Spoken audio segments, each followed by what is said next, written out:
Program makan bergizi gratis tidak hanya memberikan manfaat bagi pemenuhan gizi anak, tetapi juga mendorong penguatan ekonomi mikro di tingkat rumah tangga. Hal ini dirasakan seorang peternak telur rumahan, Eni Melani, warga desa Borangan, Kecamatan Manis Renggo, Klaten, Jawa Tengah. Eni menjalankan usaha ayam petelur selama kurang lebih 3 tahun.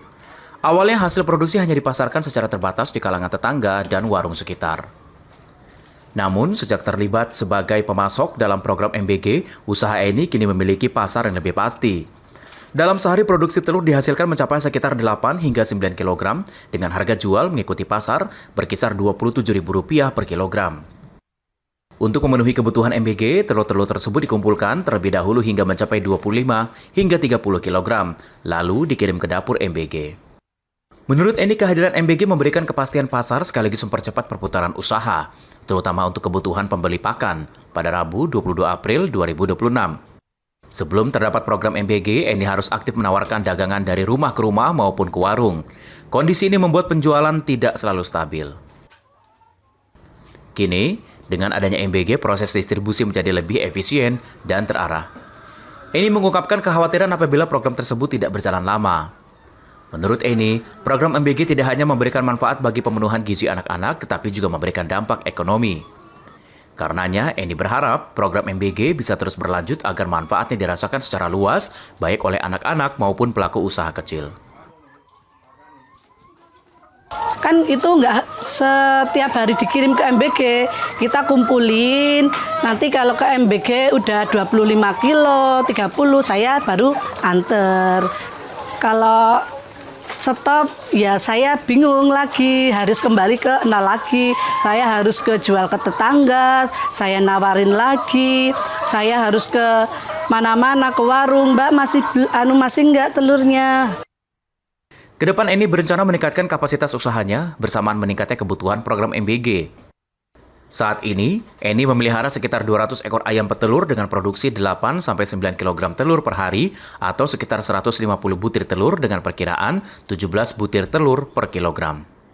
Eni baru mampu menyuplai 1 dapur MBG di sekitar tempat tinggalnya. Tim Liputan, Berita Nasional TV. Menteri Koordinator Bidang Infrastruktur dan Pembangunan Kewilayahan Agus Harimurti Yudhoyono menyampaikan, pemerintah akan melakukan reaktivasi sekaligus pembangunan jalur kereta api sekitar 14.000 km di Sumatera, Kalimantan, dan Sulawesi. Langkah ini menjadi bagian dari upaya besar memperkuat konektivitas nasional di luar Pulau Jawa. Saat ini panjang jalur kereta api di Sumatera mencapai 1.871 km, namun masih membutuhkan tambahan sekitar 7.837 km. Sementara itu, Kalimantan belum memiliki jaringan kereta api dan memerlukan pembangunan sepanjang 2.772 km. Di Sulawesi, jalur yang sudah ada baru sepanjang 109 km, dengan kebutuhan tambahan sekitar 3.284 km. Menko AHY menegaskan pengembangan jaringan perkereta-apian lintas pulau merupakan mandat langsung Presiden Prabowo Subianto dalam program kerja prioritas nasional. Penguatan transportasi berbasis rel dinilai mampu menekan biaya logistik, mengurangi ketimpangan wilayah, serta meningkatkan daya saing ekonomi antar daerah. Paling tidak untuk bisa meningkat secara signifikan, kita perlu membangun atau mengembangkan dan mereaktivasi kurang lebih 14.000 kilometer, betul ya, 14.000 kilometer, dan itu tentu tidak bisa seketika, perlu proses jangka menengah, jangka panjang, sehingga harus ada quick wins-nya dan harus ada anggaran yang memadai. Nah, disinilah kita menghitung jumlah kira-kira kebutuhannya seperti apa dalam 20 tahun menuju 2045 maupun kira-kira per tahunnya. Dengan berasumsi bahwa tentunya bukan hanya dibebankan pada APBN, tapi juga APBN dan APBD karena pemerintah daerah juga harus terlibat langsung, tapi juga dengan skema-skema kerjasama antara pemerintah dan swasta. Meski demikian, kondisi saat ini menunjukkan kontribusi kereta api terhadap mobilitas nasional masih terbatas. Angkutan penumpang baru mencapai sekitar 4%, sementara angkutan logistik sekitar 1%. Padahal, moda transportasi ini memiliki keunggulan dari sisi efisiensi dan rendah emisi gas rumah kaca. ada anggaran yang Untuk mewujudkan target tersebut, pemerintah membutuhkan investasi sekitar 1.100 hingga 1.200 triliun rupiah hingga tahun 2045. dalam 20 tahun. Pembiayaan akan dilakukan melalui kolaborasi antara pemerintah dan swasta, serta didukung perencanaan terintegrasi dengan tata ruang dan pengembangan wilayah secara menyeluruh. Dari Jakarta, Ajeng Tiara, Anggada Agung, Berita Nasional TV.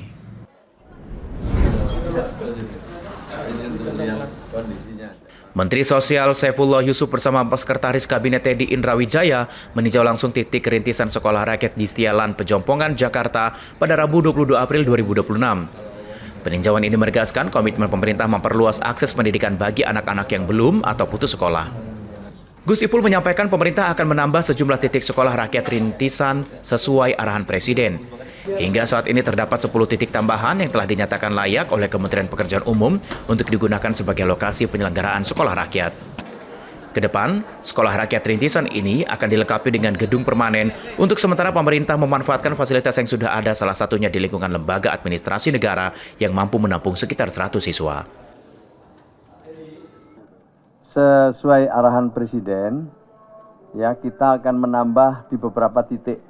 Sampai hari ini yang dinyatakan layak oleh PU ada 10 titik tambahan sekolah rakyat rintisan. Jadi ini sekolah rakyat rintisan yang insya Allah nanti pada saatnya akan dibangun gedung permanen. Nah, salah satu titiknya adalah di lingkungan kantor lembaga administrasi negara di bawah pimpinan Pak Taufik. Terima kasih sekali. Beliau dalam rangka mendukung penyelenggaraan sekolah rakyat, menyediakan sebagian gedung-gedungnya yang insya Allah bisa menampung sekitar 100 siswa sekolah rakyat. Dalam perluasan program, Kementerian Sosial bekerja sama dengan berbagai kementerian dan lembaga untuk memaksimalkan pemanfaatan gedung yang tersedia. Melalui kolaborasi ini, diperkirakan sedikitnya 1.000 siswa di Jakarta dan sekitarnya dapat terjangkau dengan sistem penjangkauan langsung tanpa proses pendaftaran sebagai bagian dari arahan Presiden agar seluruh anak Indonesia mendapatkan akses pendidikan. Tim Liputan, Berita Nasional TV. Sekretaris Kabinet Teddy Indra Wijaya menegaskan komitmen pemerintah dalam memperluas akses pendidikan bagi seluruh anak Indonesia melalui program Sekolah Rakyat. Hal ini disampaikan saat meninjau kesiapan operasional sekolah rakyat di kampus Lembaga Administrasi Negara Pejompongan, Jakarta Pusat pada Rabu 22 April 2026. Dalam pesannya kepada calon siswa dan orang tua, Teddy menyebut program ini merupakan bagian dari visi Presiden Prabowo Subianto untuk membuka kesempatan pendidikan seluas-luasnya. Ia menekankan penting memberikan akses pendidikan yang layak agar anak-anak Indonesia memiliki cita-cita dan masa depan yang lebih baik. Teddy juga menyoroti masih adanya anak-anak yang putus sekolah, bahkan di wilayah yang dekat dengan pusat pemerintahan. Menurutnya, masalah ini sudah berlangsung lama dan perlu ditangani secara bertahap, namun dengan langkah yang cepat dan terukur agar tidak terus berlarut.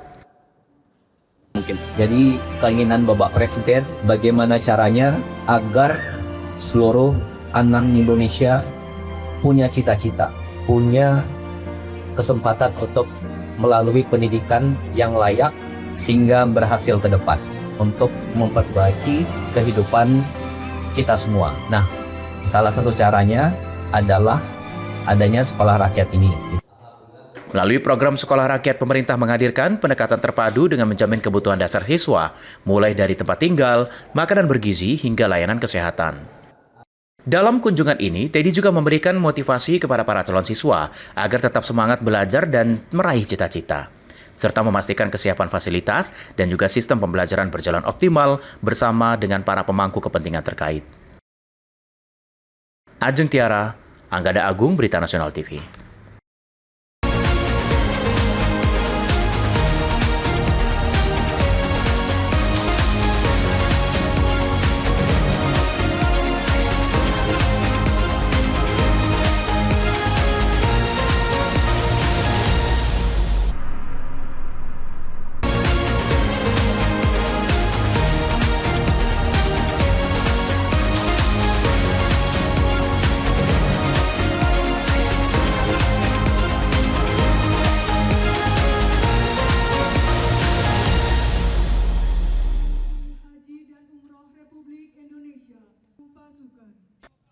Kementerian Haji dan Umroh Indonesia memberangkatkan 200 petugas penyelenggara ibadah haji atau PPIH 2026 Arab Saudi untuk daerah kerja Mekah dari Asrama Haji Pondok Gede, Jakarta pada Kamis pagi 23 April 2026.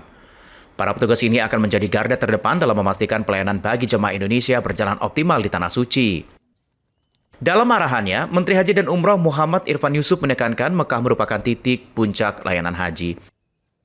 Di sini, jutaan jamaah dari seluruh dunia berkumpul. Kondisi ini menuntut kesiapan maksimal baik dari sisi fisik, mental maupun kemampuan koordinasi. Gus Irfan mengatakan petugas haji diwajibkan berkomitmen tidak pulang lebih awal dari jadwal yang ditentukan.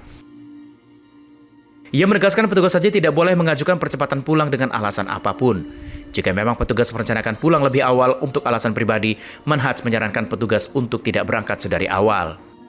Lebih jauh, Menhaj menekankan peran petugas bukan hanya teknis tetapi juga menyangkut aspek kemanusiaan dan juga pelayanan. Setiap sikap, respon hingga cara berkomunikasi akan sangat menentukan kenyamanan dan kekhusyukan ibadah jamaah. Dengan beban tanggung jawab yang besar, para petugas haji diharapkan mampu bekerja secara tim, menjaga kekompakan serta mengutamakan kepentingan jamaah di atas segalanya. Keberhasilan petugas haji menurut Menhaj tidak diukur dari ringan atau tidak tugas yang dijalankan, melainkan dari seberapa banyak jemaah yang merasa terlayani dengan baik selama menjalankan ibadah di Tanah Suci.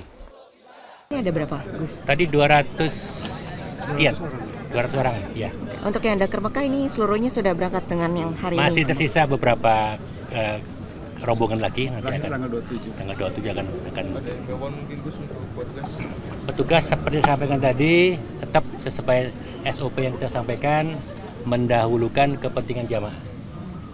Bahkan jika ternyata di sana kepentingan jamaah itu menyebabkan petugas tidak bisa ikut melaksanakan ritual haji, pilih jamaah.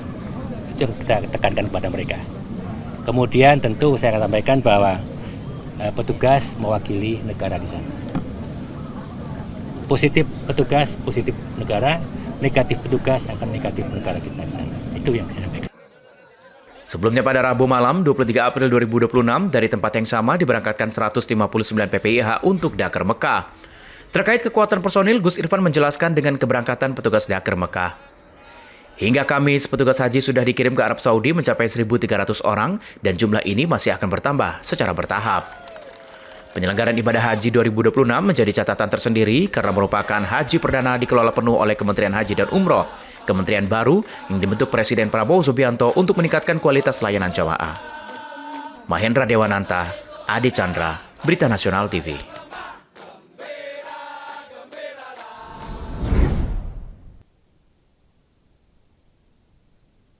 Wakil Ketua DPR sekaligus Ketua Tim Pengawas atau Tim Was Haji DPR Sufmi Dasko Ahmad melepas jemaah haji kloter pertama embarkasi Banten di Bandara Soekarno-Hatta, Tangerang pada Rabu 22 April 2026. Momen ini menjadi penanda dimulainya rangkaian pemberangkatan jemaah haji Indonesia tahun 2026. Dalam sambutannya, Dasko menyampaikan apresiasi kepada pemerintah melalui Kementerian Haji dan Umroh karena berhasil menyelenggarakan ibadah haji perdana dengan lancar yang dinilai lebih rapi dan banyak terobosan di tengah dinamika geopolitik global. Dasko menilai seluruh pemangku kepentingan mengenai haji, terutama pemerintah sudah bekerja sebaik-baiknya agar tidak terjadi hal-hal yang tidak diinginkan atau merugikan jamaah calon haji tanah air. Hal ini menurut Dasko bisa dilihat dari sejumlah penambahan layanan haji seperti penambahan embarkasi, penguatan penggunaan layanan fast track, peningkatan kualitas catering dengan efisiensi biaya, pembagian kartu nusuk sejak di Indonesia agar rombongan keluarga tidak terpisah. Menurut Dasko, layanan haji sangat penting sebagai upaya memaksimalkan seluruh perjalanan jamaah calon haji di tanah air yang akan diberangkatkan ke Tanah Suci tahun ini. Selain itu, di sisi teknis seperti penerbitan visa petugas haji ataupun pendistribusian kartu nusuk sudah berjalan optimal.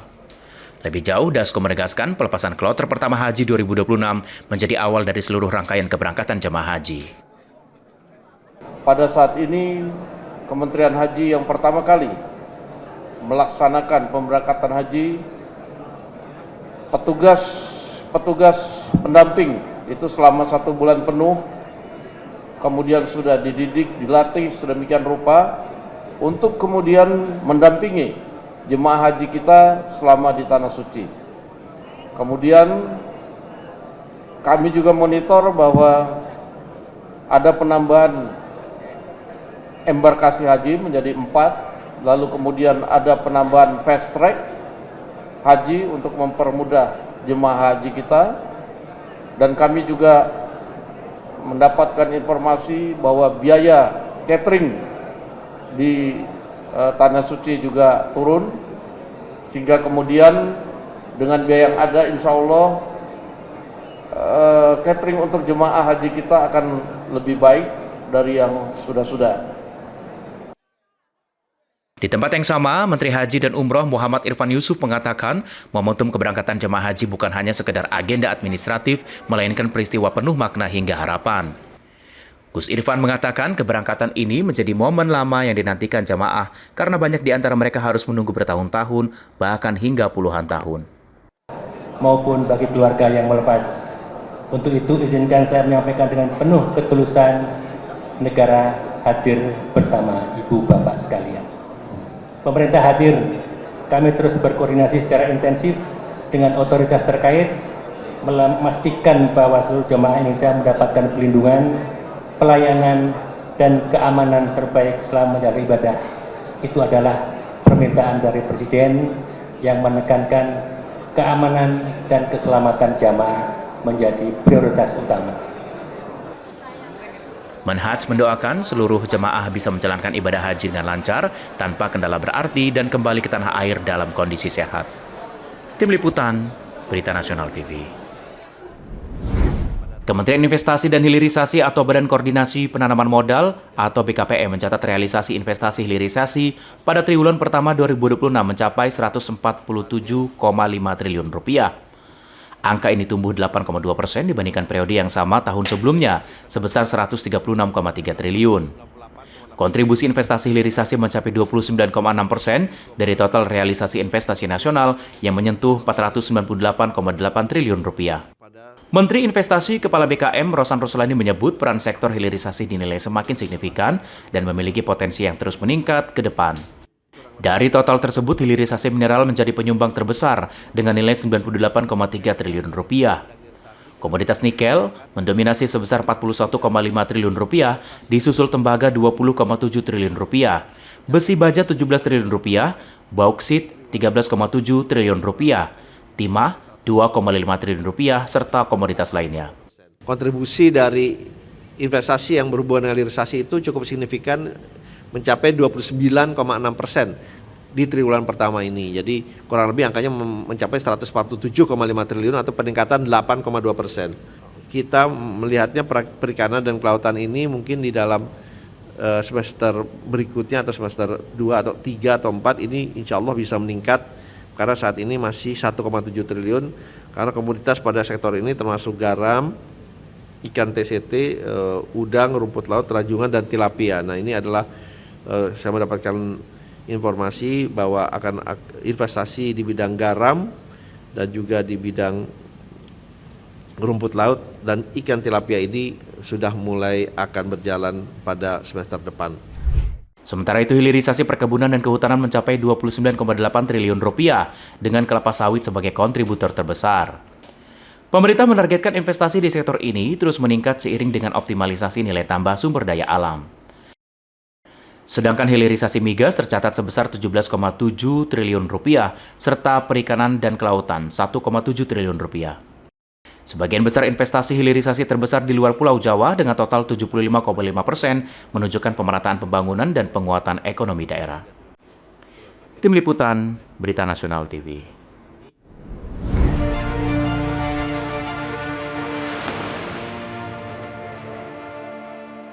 Presiden Amerika Serikat Donald Trump mengumumkan perpanjangan gencatan senjata dengan Iran secara sepihak pada Selasa malam 21 April 2026 waktu setempat atau Rabu pagi waktu Indonesia. Trump mengumumkan militer Amerika Serikat akan menunda rencana serangan guna memberikan waktu tambahan bagi Teheran menyampaikan proposal penghentian konflik. Al Jazeera Rabu 22 April 2026 melaporkan keputusan ini diumumkan Trump atas permintaan mediator Pakistan. Sebelumnya, masa gencatan senjata dijadwalkan berakhir pada Rabu 22 April 2026. Meski demikian, Amerika Serikat tetap melakukan blokade di Selat Hormuz dan menunggu proposal diajukan Iran. Trump mengklaim gencatan senjata Amerika Serikat dan Iran merupakan permintaan Pakistan yang merupakan mediator kedua belah pihak. Pernyataan ini menunjukkan perpanjangan gencatan senjata tanpa batas. Iran belum memberikan respon atas pernyataan Trump. Kantor berita Tasnim menyebutkan sikap Teheran akan diumumkan secara resmi. Perpanjangan gencatan senjata mencerminkan perubahan sikap Gedung Putih. Beberapa jam sebelum menyampaikan perpanjangan gencatan senjata, Trump menolak perpanjangan gencatan senjata dan memperingatkan Iran bahwa waktu hampir habis sebelum Amerika Serikat melancarkan serangan besar terhadap infrastrukturnya. Iran merespon akan meladeni Amerika Serikat memakai strategi baru, memainkan kartu asnya. Perdana Menteri Pakistan Shehbaz Sharif menyampaikan apresiasi kepada Trump atas persetujuan memperpanjang gencatan senjata. Shehbaz Sharif menegaskan Islamabad akan terus mendorong penyelesaian konflik melalui diplomasi. Dalam perpanjangan gencatan senjata ini, Trump tidak menyebutkan durasi pasti atau batas waktu perpanjangan gencatan senjata. Sebelumnya, Trump menetapkan batas waktu 2 minggu untuk gencatan senjata pertama pada Rabu 8 April 2026. Perpanjangan gencatan senjata Amerika Serikat dan Iran memiliki waktu lebih panjang merumuskan kesepakatan damai berkelanjutan. Di sisi lain, Iran menilai blokade Amerika Serikat di Selat Hormuz sebagai tindakan perang.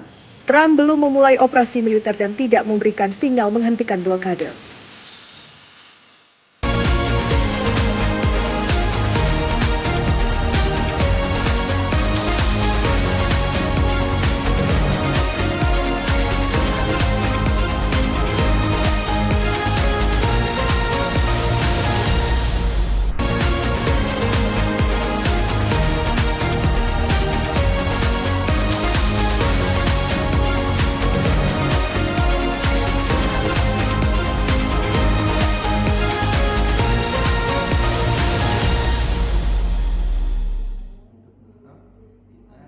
Dibandingkan tahun-tahun sebelumnya, jumlah calon jemaah haji dari kota Cirebon, Jawa Barat pada tahun ini anjlok. Bahkan kloter keberangkatannya pun digabung dengan kloter-kloter keberangkatan calon jemaah haji Majalengka, di mana pada tahun ini Kementerian Haji dan Umroh Kota Cirebon hanya mendapat kuota 182 calon jemaah haji. Jika dibandingkan tahun 2025 yang mencapai 325 calon jemaah. Bukan tanpa alasan penurunan cukup signifikan itu dikarenakan kebijakan pemerintah yang menetapkan calon jemaah haji yang berangkat berdasarkan waiting list yang data-rata mencapai 29 tahun menunggu. 278. Sebetulnya ini kuota kita menurun ya dibanding tahun kemarin. Kalau tahun kemarin itu di 325. Kenapa ini bisa menurun? Ini karena memang kebijakan pemerintah lewat Kementerian Haji ini itu mendasarkan bahwa yang berangkat haji itu berdasarkan waiting list gitu.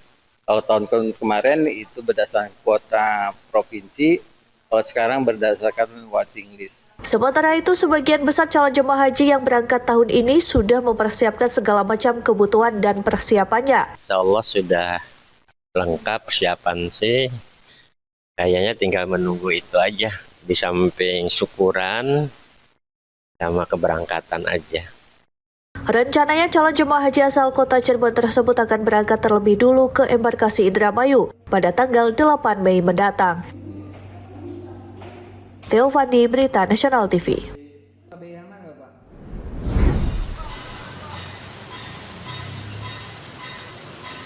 Di Reskrim Sus Polda Jawa Tengah, Kombes Pol Joko Julianto mengungkapkan bahwa pengiriman kendaraan tanpa dokumen resmi tersebut dilakukan melalui Pelabuhan Tanjung Priok, Jakarta dengan tujuan Timor Leste. Dalam pengungkapan kasus ini, polisi juga menemukan bahwa sejumlah kendaraan disimpan di sebuah gudang di wilayah Kabupaten Klaten, Jawa Tengah sebelum diberangkatkan ke luar negeri. Dari lokasi tersebut, petugas berhasil menyita 2 truk kontainer yang masing-masing memuat 17 unit sepeda motor serta 2 unit mobil. Selain itu, kepolisian juga berhasil mengamankan 2 orang tersangka berinisial AR, 49 tahun warga Klaten, serta SS, 52 tahun warga Jakarta. Berdasarkan hasil penyelidikan, kedua tersangka telah menjalankan praktik penyelundupan kendaraan ini sejak Januari 2025. Selama beroperasi, mereka diketahui telah berhasil menyelundupkan sebanyak 1.674 unit sepeda motor, 34 unit mobil, serta 19 unit truk. Dari aktivitas ilegal tersebut, para pelaku diperkirakan telah meraup keuntungan dengan total transaksi yang mencapai lebih dari 50 miliar rupiah. Kombes Pol Joko Julianto juga mengungkapkan bahwa kendaraan yang diselundupkan sebagian besar berasal dari hasil leasing serta tindak pencurian kendaraan bermotor.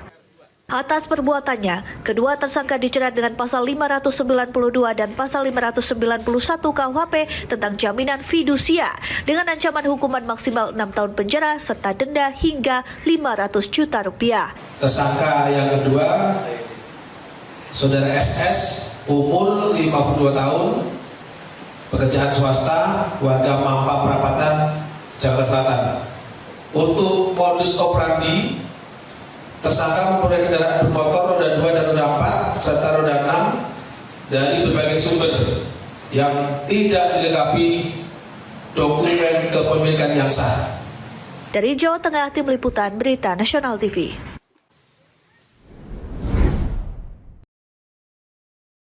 Inilah detik-detik menegangkan saat seorang tamu hotel menangkap ular sanca sepanjang 2 meter. Dengan tangan kosong, tamu tersebut mengevakuasi ular yang sempat membuat panik tamu lain.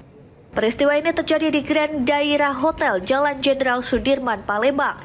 Di tengah aktivitas tamu yang sedang melakukan proses reservasi, suasana mendadak tegang saat seekor ular jenis Python reticulatus terlihat di area pintu samping lobi. Kepanikan bermula dari seorang pengunjung yang sedang menggendong anak yang mendadak bereaksi setelah melihat pergerakan ular di balik pintu kaca. Reaksi tersebut langsung menarik perhatian tamu lain yang kemudian menyadari adanya ancaman dari hewan melata tersebut. Ular sanca itu terlihat berusaha masuk ke dalam gedung, namun terhalang oleh pintu kaca. Situasi yang berpotensi membahayakan ini segera diantisipasi oleh salah satu tamu hotel. Dengan tindakan cepat, tamu tersebut langsung menangkap ular dan mengevakuasinya. Setelah berhasil dikendalikan, ular kemudian diserahkan kepada petugas keamanan untuk ditangani lebih lanjut. Pihak keamanan hotel menyebut kejadian ini merupakan yang pertama kali terjadi di lingkungan hotel. Ular sepanjang kurang lebih 2 meter itu kini telah diamankan di pos keamanan. Tidak ada korban luka dalam insiden ini, namun peristiwa tersebut menjadi peringatan akan pentingnya kewaspadaan di area publik, terutama terhadap kemunculan satwa liar. Kejadian ular tadi kan?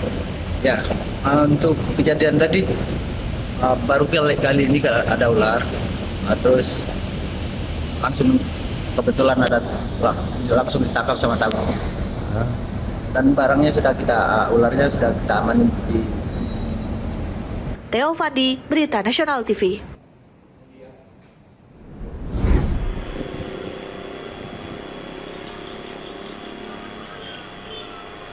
Kedua tersangka masing-masing berinisial IH alias Irfan Aceh dan JS alias Bokir ditangkap unit Jatan Raskrimum Polda Sumatera Utara di 2 lokasi berbeda di Deli Serdang, Sumatera Utara dan Provinsi Aceh pada Senin 20 April 2026 lalu. Usai melakukan aksi pembegalan dan pembacokan terhadap pengendara wanita bernama Juliana, kedua residivis ini diketahui melarikan diri keluar kota. Saat ditangkap di rumah keluarganya, keduanya sempat berusaha melawan dan melarikan diri melalui pintu belakang. Namun pelariannya gagal karena rumah tersebut sudah dikepung petugas. Direktur Reserse Kriminal Umum Polda Kombes Riko Taruna Mauruh dalam keterangan persnya Rabu siang mengatakan saat dilakukan pengembangan mencari barang bukti, kedua tersangka berusaha kabur hingga terpaksa diberi tindakan tegas dan terukur dengan menembak kaki kedua residivis tersebut. Modus kedua pelaku mengincar korban khususnya para wanita yang mengendarai sepeda motor dan membawa tas. Di jalanan sepi, kedua pelaku kemudian memepet sepeda korban. Keduanya tergolong sadis dan tidak segan-segan melukai korbannya dengan senjata tajam. Terakhir, kedua pelaku merampas tas dan melukai tangan korbannya di Jalan Ileng Uki, Kecamatan Medan Marelan, Sumatera Utara pada 15 April 2026 lalu. Kedua pelaku berhasil merampas tas korban berisi uang Rp60.000. Akibat kejadian tersebut, korban mengalami luka sayatan serius. Pelaku mengikuti korban dari belakang dengan mengendarai sepeda motor dan saat korban berhenti, pelaku langsung menyayat lengan kanan korban dengan menggunakan pisau cutter dan langsung mengambil tas korban. Dari penangkapan kedua tersangka, petugas menyita barang bukti sepeda motor dan pakaian yang digunakan para pelaku saat melakukan aksinya. Tim Liputan Berita Nasional TV.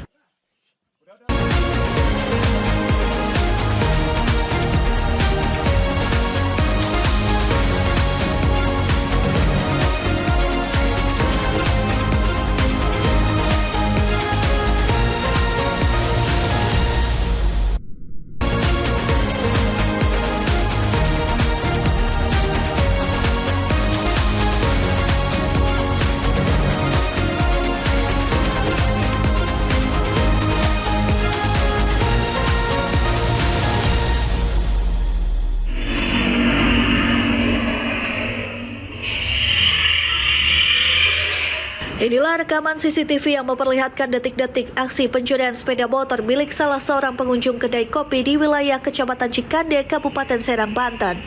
Dalam rekaman terlihat dua orang pelaku berbagi peran. Satu pelaku bertugas sebagai eksekutor, sementara satu rekannya memantau situasi di atas motor. Aksi kedua pelaku ini terbilang sangat berani, lantaran kondisi lalu lintas di sekitar lokasi sedang ramai. Bahkan lokasi kedai kopi tersebut berada tepat di depan kantor polisi sektor Cikande. Menurut keterangan pihak pengelola kedai, korban saat itu tengah asyik menikmati kopi di lantai 2. Pelaku diduga menggunakan kunci huruf T dan hanya membutuhkan waktu singkat untuk membawa kabur motor korban. Korban baru terkejut saat hendak pulang karena melihat motornya sudah tidak ada di tempat parkir. Kunjung sini, sedang dine-in juga sih. Oh gitu. Kalau di CCTV terlihat berapa orang pelaku? Kalau CCTV sih terlihat sekilas ada 2 orang ya. Yang satunya cuma nggak kelihatan plat nomornya, ada di ruko sebelah. Jadi dari CCTV pihak kami itu nggak kelihatan. Itu motor apa yang dicuri? Saya lihat-lihat sih motor Beat warna hitam. Kalau pelaku sendiri arah mana kaburnya? Kalau pelaku di arah Tangerang ya? Tangerang sih, jalan Tangerang sana. Bermodalkan rekaman CCTV, korban langsung membuat laporan ke Mapolsek Cikande. Hingga kini pihak kepolisian masih melakukan pengejaran terhadap kedua pelaku yang identitasnya telah teridentifikasi melalui kamera pengawas. Tim Liputan Berita Nasional TV.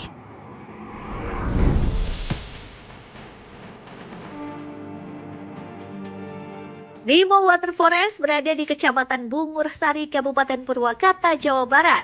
Lokasinya tersembunyi di tengah hutan tropis yang masih asri.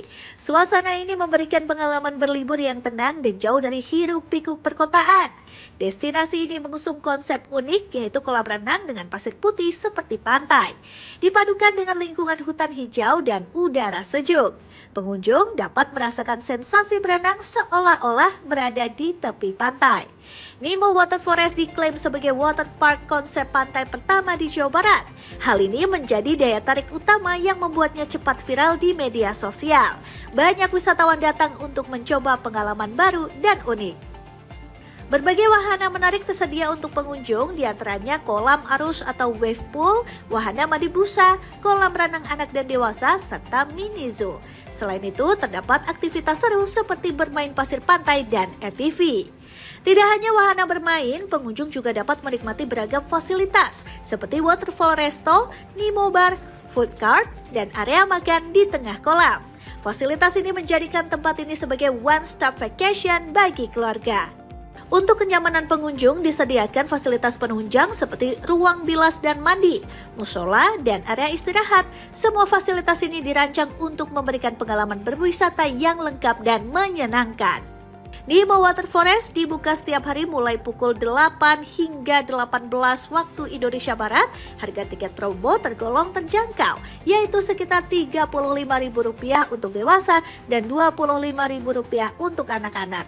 Dengan konsep unik dan fasilitas lengkap, destinasi ini menjadi pilihan favorit wisata keluarga di Purwakarta.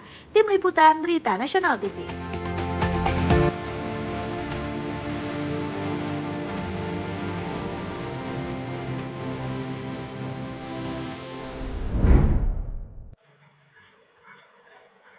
Sebuah video rekaman CCTV penangkapan pelaku pencurian kendaraan bermotor di Jalan Haji Jiban, Grogol Selatan, Kebayoran Lama, viral di salah satu platform media sosial.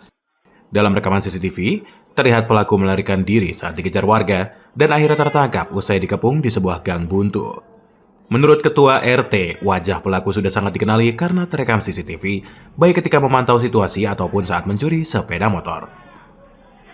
Di lokasi ini sendiri, sudah ketiga kalinya warga kehilangan motor, dan anehnya, aksi pelaku dilakukan setiap kelipatan 10 hari pada tanggal yang ada angka 7-nya. Setiap tanggal 7 di RT saya nih kejadiannya sudah 3 kali.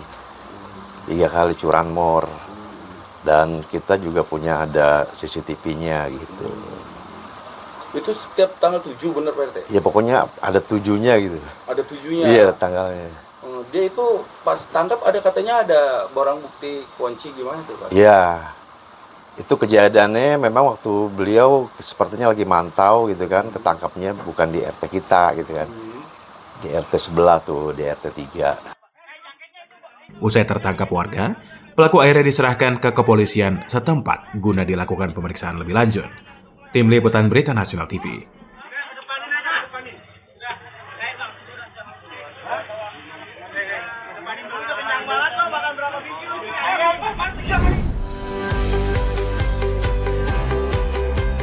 Curug Jodo terletak di Desa Nagrak, Kecamatan Ciater, Kabupaten Subang, Jawa Barat. Lokasinya berada di kawasan pemandian air panas Ciater yang sudah terkenal sebagai destinasi wisata. Akses menuju lokasi cukup mudah meski di beberapa titik masih berupa jalan tanah dan berbatu. Tempat wisata ini dikenal tidak hanya karena keindahan alamnya, tetapi juga karena cerita legenda yang berkembang di masyarakat. Konon, Curug Jodo merupakan tempat mandi Dayang Sumbi yang terkenal cantik dalam cerita rakyat Sunda. Menurut kisah, di tempat inilah Sang Kuryang bertemu dengan Dayang Sumbi dan jatuh cinta. Namun hubungan tersebut berujung pada cerita legenda terbentuknya Gunung Tangkuban Perahu. Cerita ini menjadi daya tarik tersendiri bagi para pengunjung. Dari legenda tersebut muncul kepercayaan di masyarakat bahwa siapa saja yang mandi atau berendam di Curug Jodo akan dipertemukan dengan jodohnya. Hal ini menjadikan curug ini memiliki nilai mistis dan budaya yang kuat. Selain mitos, Curug Jodo menawarkan keindahan alam yang masih asri. Air terjun yang jernih dengan aliran yang menyegarkan dikelilingi hutan hijau dan tebing alami. Suasana sejuk dan tenang menjadi daya tarik utama bagi pecinta alam. Pengunjung dapat melakukan berbagai aktivitas, seperti trekking ringan menuju lokasi, bermain air di kolam alami, atau sekedar menikmati pemandangan. Tempat ini juga sering digunakan untuk berfoto karena panoramanya yang indah. Fasilitas di Curug Jodo terbilang sederhana namun cukup memadai. Tersedia area parkir, toilet, warung makan, dan musola. Dengan harga tiket yang terjangkau, destinasi ini menjadi pilihan wisata alam dan budaya di Subang. Tim Liputan Berita Nasional TV.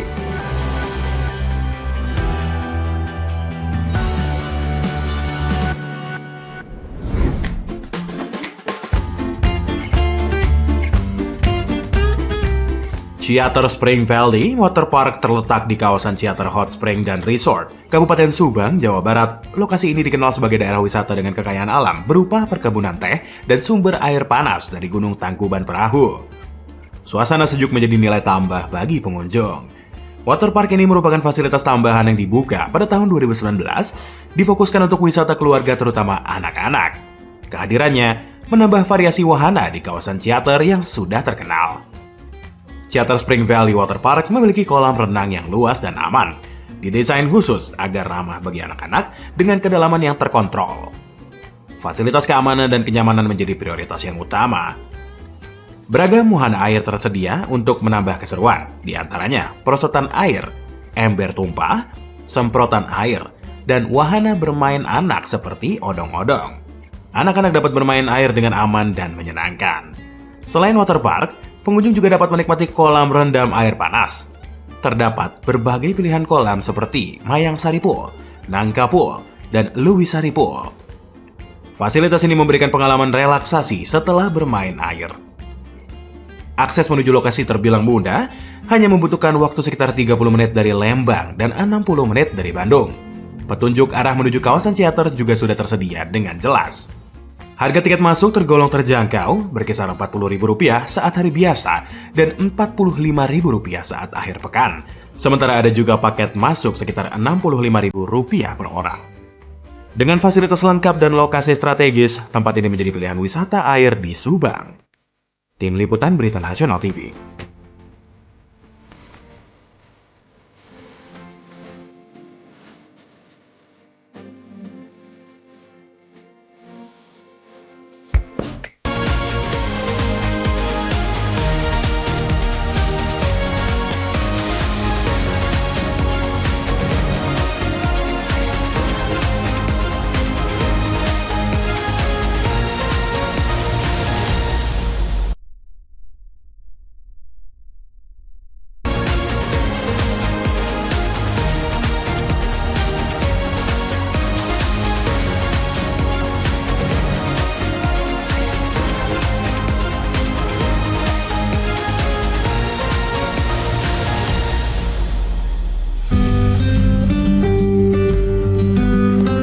Wapres ini juga merupakan bagian dari tindak lanjut arahan Prabowo Subianto yang menekan penguatan layanan kesehatan hingga ke daerah, khususnya untuk penanganan penyakit prioritas seperti jantung. Pemerintah berkomitmen memastikan masyarakat di wilayah timur Indonesia memperoleh akses layanan spesialistik yang setara dengan daerah lain melalui peningkatan fasilitas, pemenuhan alat kesehatan, serta penguatan sumber daya manusia di rumah sakit daerah.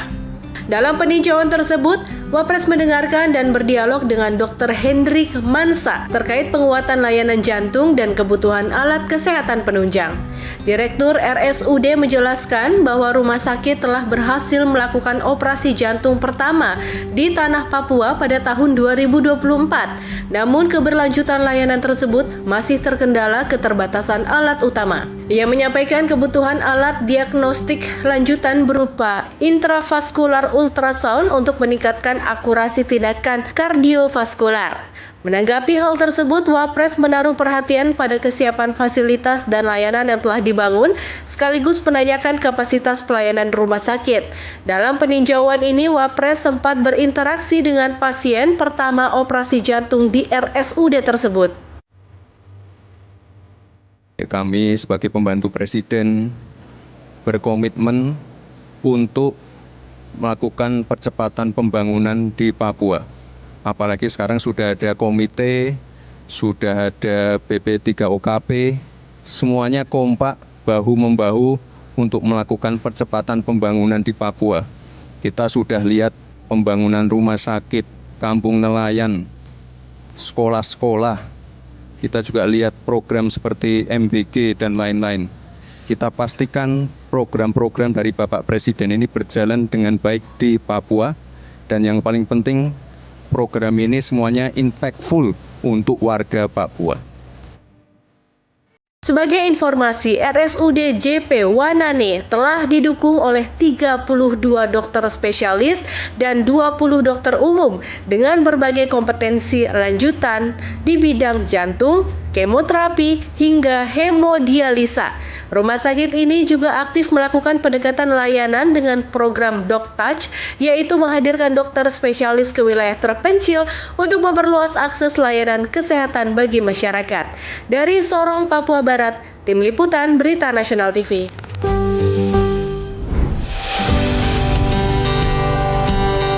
Dalam kunjungan tersebut, Wapres menyampaikan bahwa selama 3 hari terakhir dirinya telah meninjau sejumlah wilayah di Papua, termasuk Nabire, Timika, dan Sorong sebelum akhirnya tiba di Raja Ampat untuk pertama kalinya. Pada kesempatan ini, Wapres meninjau sejumlah fasilitas pendukung di KNMP yang direncanakan mulai beroperasi pada Mei mendatang. Adapun fasilitas tersebut diantaranya pabrik es, gudang beku, shelter docking, serta sarana pendukung lainnya yang dinilai krusial untuk menjaga kualitas hasil tangkapan nelayan. Meski mengapresiasi kemajuan yang telah dicapai, Wapres juga mengakui masih terdapat beberapa kekurangan yang perlu segera dievaluasi dan dilengkapi. Selain itu, Wapres juga mendorong pengembangan lanjutan seperti penggunaan energi surya, pembangunan industri pengolahan dan pengalengan ikan guna meningkatkan nilai tambah hasil laut dan mencegah pemborosan. Pemerintah, lanjut Wapres, akan terus mengawal program ini melalui koordinasi dengan berbagai pihak, termasuk lembaga terkait percepatan pembangunan agar kesejahteraan nelayan dapat meningkat secara berkelanjutan. Ia pun menyoroti pentingnya dukungan terhadap aktivitas ekonomi masyarakat, termasuk penataan pasar lokal agar lebih layak dan representatif. Tidak hanya sektor ekonomi, Wapres juga turut memastikan akses layanan kesehatan bagi masyarakat. Ia meninjau pembangunan rumah sakit baru yang telah dilengkapi dengan fasilitas modern dan akan didukung oleh tenaga medis terbaik. Wapres juga mengingatkan masyarakat untuk memanfaatkan program pemeriksaan kesehatan gratis secara rutin. Dari Raja Ampat, Papua Barat, Tim Liputan Berita Nasional TV.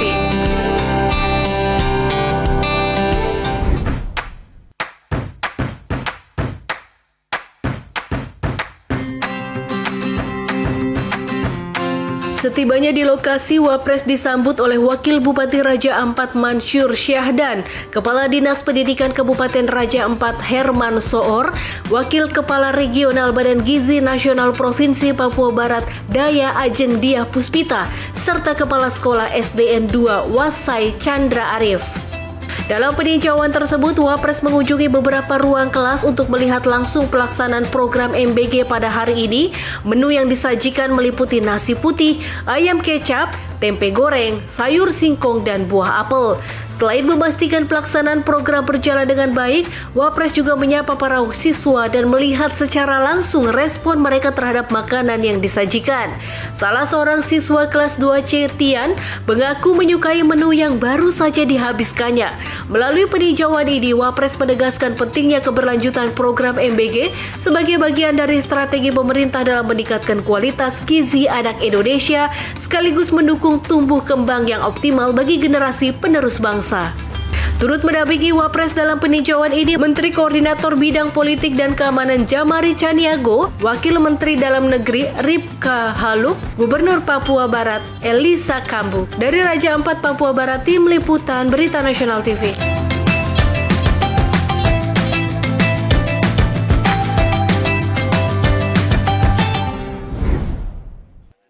Hal ini disampaikan Andi Amran saat meninjau gudang Bulog di Karawang, Jawa Barat, Kamis 23 April 2026.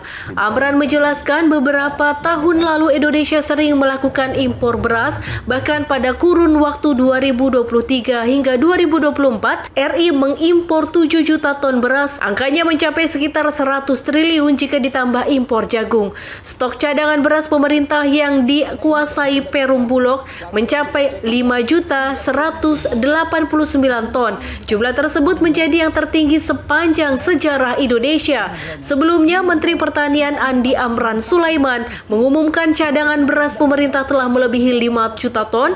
Jumlah ini menjadi yang tertinggi sepanjang sejarah Indonesia. Amran mengatakan stok beras ini menandai swasembada pangan yang telah dicapai oleh Indonesia. Ia menjelaskan total kapasitas gudang yang dimiliki Perum Bulog mencapai sekitar 3 juta ton, sementara itu 2 juta ton sisanya adalah sewa ke pihak lain. Amran menjelaskan khusus di gudang Karawang ini memiliki kapasitas 102.000 dan sudah terisi sekitar 80.000 ton. Sementara itu secara nasional gudang yang digunakan untuk menyimpan beras Bulog sudah hampir penuh. Amran berencana menambah penyewaan gudang tambahan. Beras, stok beras seluruh Indonesia 5.198 ton. Ini adalah pertama, tidak pernah terjadi sepanjang sejarah. Ini sejarah pertama, inilah hasil kerja keras kita semua. Semua anak bangsa, bukan Kementerian Pertanian saja. Bulog, TNI, Polri, Kejaksaan, wartawan, pengamat, semua. Ini adalah kerja keras kita. Kalau kita beda pendapat biasa, tetapi jangan berhenti di situ. Kalau ada yang mengkritik konstruktif itu baik untuk ini negara, bagus untuk negara. Yang penting jangan fitnah. Hari ini kita umumkan beras 5.198 ton. Dari Karawang, Jawa Barat, Galuh Anggara, Berita Nasional TV. Ada di gudang ini disewa.